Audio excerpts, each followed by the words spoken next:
Before I answer questions, which I will, just give you my kind of opening statements. First on James, tough move to make as far as trading him. One of the reasons we drafted him is because of who he is. And he is a great kid and did everything we asked him to do. Move someone that we liked that much as a person. I know that's a business goes beyond that as far as on the court, off the court stuff. So that was a challenge, but I hope he does well. I hope he gets an opportunity to play, and I think he will more than he was getting with us. So moving him was something that we did just more based on trying to help this team win. And as far as Gary, what he does for us, I think you all know, you've seen what he does for us. We're trying to help give this team a boost, near term, long term. He's got a couple more years on his contract. So he's thrilled too. I'm sure you'll talk to him, I think, tonight. As far as all the things that were surrounding the trade, I've seen what's been written and reported. I know you're going to ask, and you should. There's things I can't say for legal reasons and also for HIPAA reasons. And that's the truth. I'm not trying to deflect it. At some point, if we have information that we can give you, we will. But me speaking publicly on it behind the scenes, I don't think moves anything forward. And I think wouldn't be the best thing to do and not even probably allowed to. So I'm happy to answer whatever questions you have on that, on the trade, on what we think. And certainly if you want to ask about that, you can, and I'll do my best to respond. So that's it. What about this situation rose it to the level that, I mean, clearly you guys have gone now to the league and seem to be upset with whatever, like, what did Portland do in this process that made you do that? Well, again, good question, but I can't answer as far as I don't want to go down that road of accusations, because that's all going to be handled at a different level and not for today and not for me. Gary's going to be out from our standpoint. We're going to evaluate him in a month and see where he's at. But it is our determination he's not ready to play right now. But when we get him back, hopefully we do get him back at some point. The goal would be pre-playoffs. That would be the hope. But until we get a sense of how the rehab process is going, I can't really speculate. Hey, Bob, what are the rules on disclosure? What a selling team has to disclose? You know, like real estate, you have to tell if there's something wrong with your house. So are there league rules? And if so, were they violated? There are rules, Scott. One of the big rules is that once a trade deadline is passed, there's no ability to amend it. You see that sometimes in the summer time or when there is an open window. A lot of times these differences get resolved there. There's not an opportunity for that in this case. And so that is a recourse that is often explored in the past, and there's precedent for that. But in this case, the deadline had passed. So as far as what needs to be reported, what is reported, there's medical disclosures, there's conversations, things like that. And without risking specificity in this case, the normal course of business is just to provide whatever is required and do that. And that's what happens in all the trades, whether NBA or I think other sports too. Was there ever a moment where you guys were seriously considering rescinding the trade? Yeah, we looked at all the different choices once we had a little bit more information and gone through our physical, and based upon many different things, decided to go through with it. And, you know, we think that for many reasons, James, we didn't see a path, even upon return, wasn't playing at the time. And additionally, our situation's a little different because of the amount of money each player costs. And so if we had seen a path for James upon return that had changed, we might have considered that even going forward as we get into next season. We've seen what Gary can do, and it's not in any kind of indictment of James. It's a hard rotation to crack on this team. And so Gary, seeing the fit, seeing the need, our defense and things like that. So we certainly had many discussions, but we made the choice we made. Bob, kind of to follow up on that, does the familiarity with Gary weigh heavily into this? I mean, because you know him. I mean, it's not as if it's a player you've never seen or rehabbed or any of those things. Yeah, sure.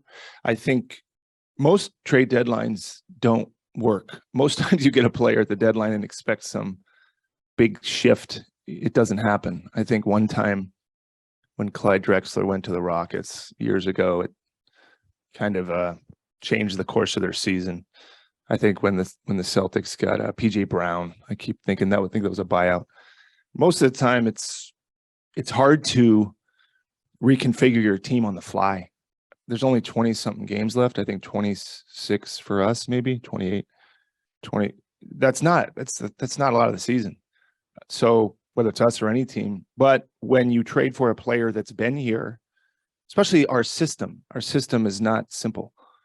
So to get somebody that knows our system, and that's the hope when Gary comes back, whenever that is, that there's some familiarity. A lot of the same players he played with last year.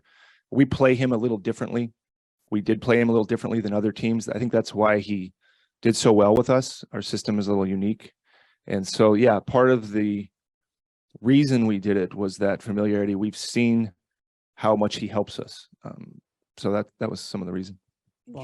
Given, sorry, Tim, given he has played this season, are you surprised that he'd even come back at all and played some this season, or has an injury, the post-surgery gotten worse? What's your medical assessment? I think all I know now is that what I'm being told from our doctors is he's going to be reevaluated in a month.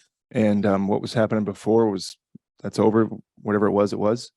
But I'm hoping that we can get him back for the playoffs, and he's now in our building, and I trust whatever they tell me, and we'll move forward, and we need him. Hopefully at some point he comes back and can help us, because I do believe if he does get back, there's a role for him. I think the coaches and players think that too.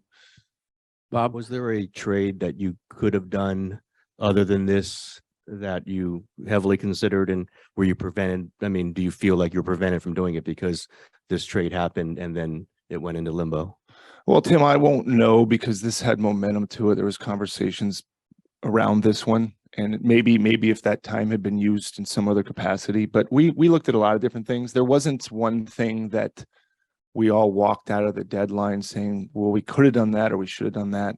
We looked at a lot of different things, but I can't say if we hadn't done this, we definitely would have done that. But maybe with mental space around it differently, it would have been different. But there isn't something that I think there was some things reported, and we looked at a lot of different things, but nothing was at the 5-yard line. And just as a follow up, his name was in the press release, his name was in the trade. So I know you don't like talking about other players, but Saddiq Bey was in the trade. That was the first trigger for this. Could you have kept him, and did you consider just keeping Saddiq Bey?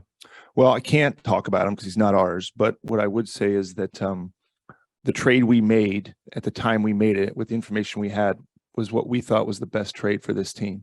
And that's all we could really do. With operate, when you make any decision, you make it based on the information you have at the time of the decision. And at the time of the decision, we felt like Gary was the best player for us. And as far as what are the other variables, one, I can't, and two, I don't know what it serves to say we would have done X, Y, or Z. We did what we thought was right.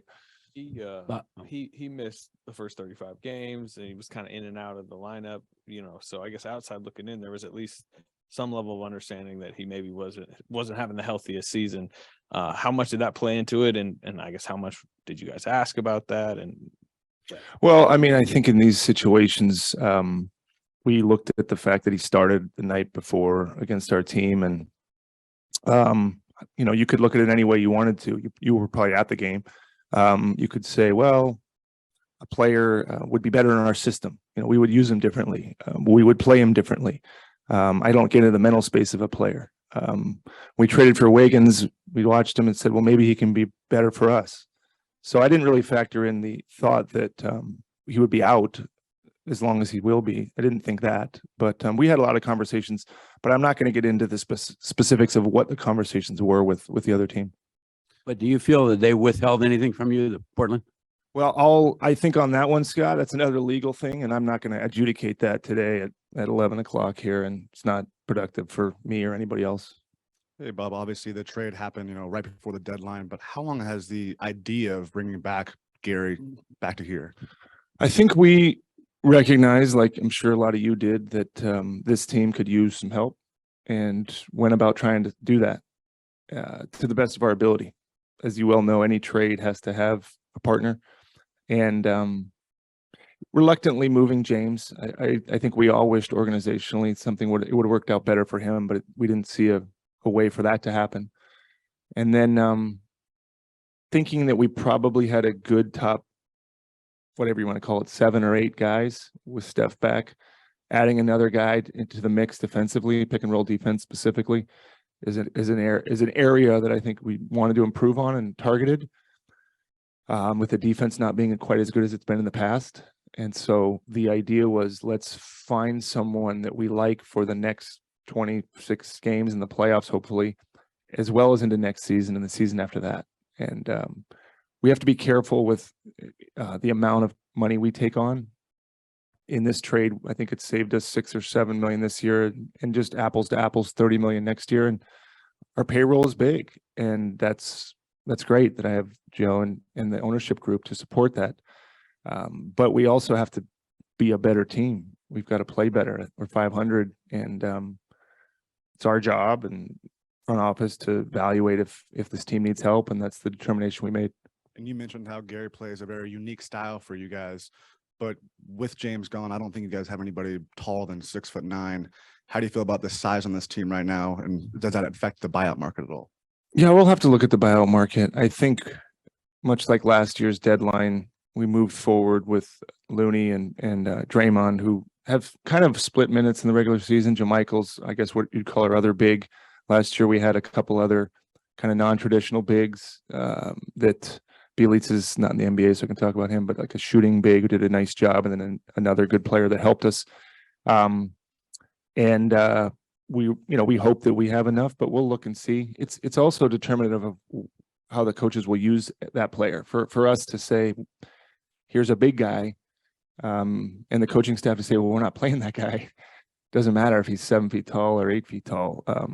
It has that any buyout conversation has to be done in collaboration with the coaching staff, because why bring a player in if they're not going to use them? But if there's a player that the coaching staff and the front office thinks can be helpful, absolutely, we'll go target that guy. But not there's a good John Wooden quote: don't confuse activity for achievement.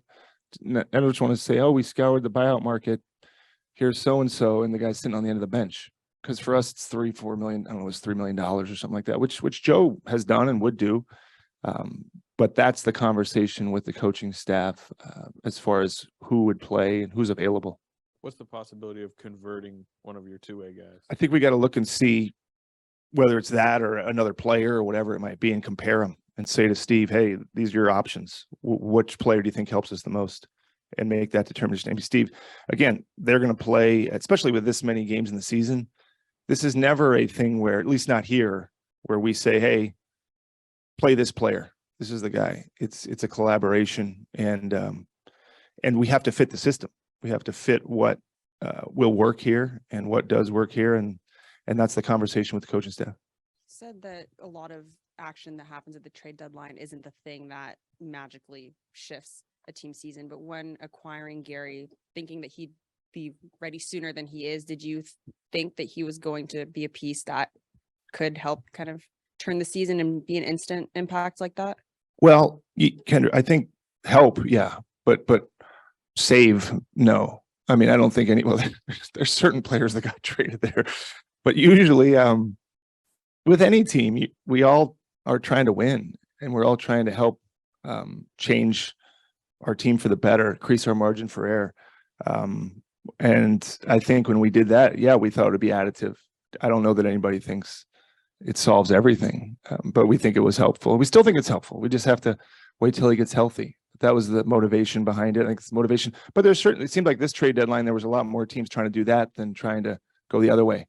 And I think that's why there was, well, actually, I guess 10% of the NBA was traded. So maybe it was a more active deadline than we thought. James is still obviously young, number 2 pick. You guys have this regime has never had a pick this high.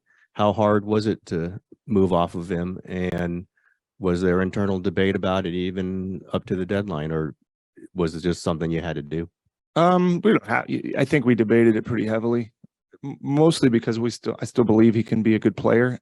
It may just be that his path required more minutes than we were able to give him. It may be that his time is longer than we can wait.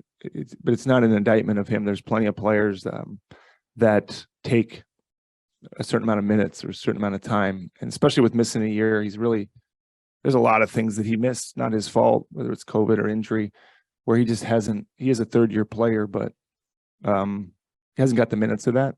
So I think we had to evaluate he's going to get those here. And didn't seem like that. And then with the cost and where our team was at. But yeah, certainly, Tim, we heavily debate, there's a lot of debate. There's always a lot of debate, which is healthy. Right? I don't think that's unhealthy. And sometimes situations you have to be realistic about them. No matter what you want, you have to look at what it is.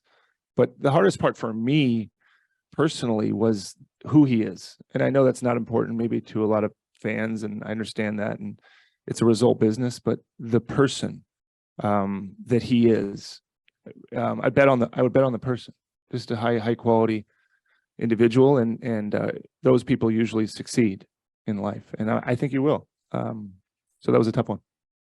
And I know you didn't call it the 2-timeline plan. Others might have and repeated it often, but what is the state of having, another set of young players who will be there to stand in for when the older guys kind of fall off or go?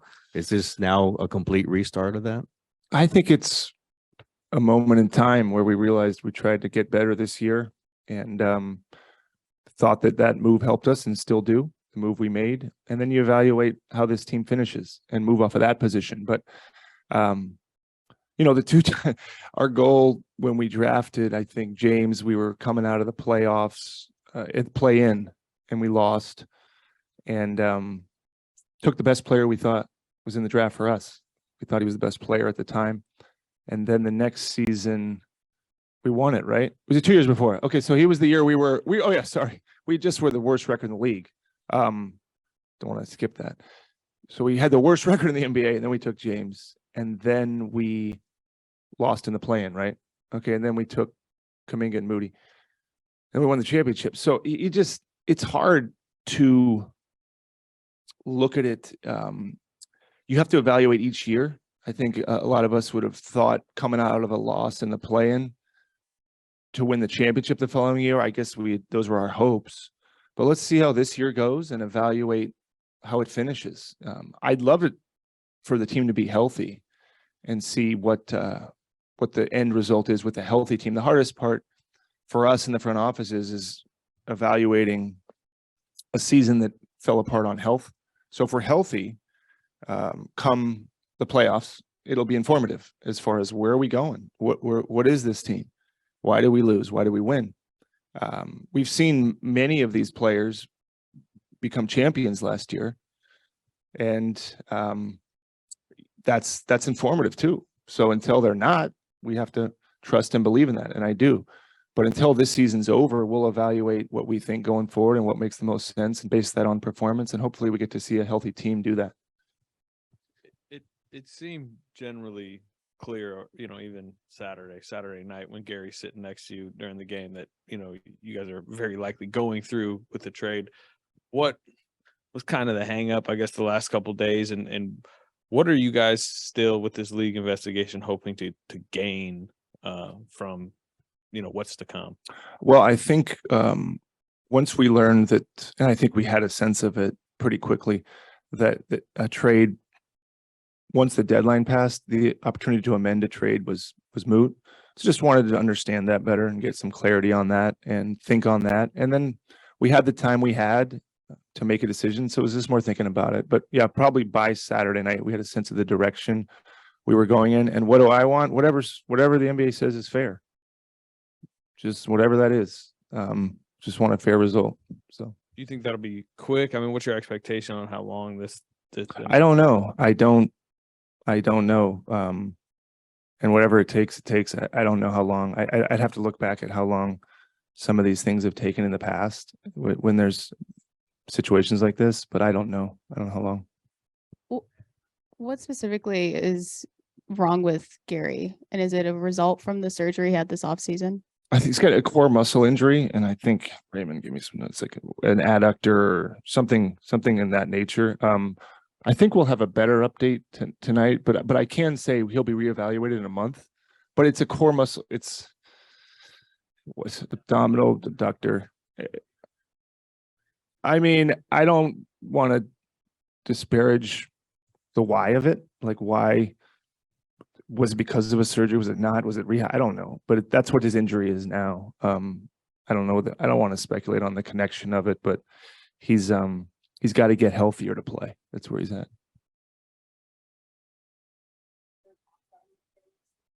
No, when he left here, and again, you can ask him. I think he'll be available at some point.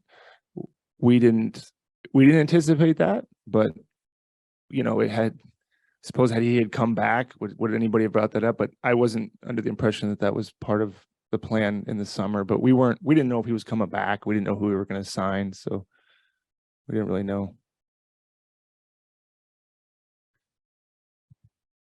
I think it's all connected, but again, we'll give you, if it's about the specificity of the injury, we'll give you that. I just don't, like, we got to get that. And I think we'll have an update on that tonight. So, but you can give it generally core muscle, but yeah. So. All right. Thanks. Appreciate it. Thanks.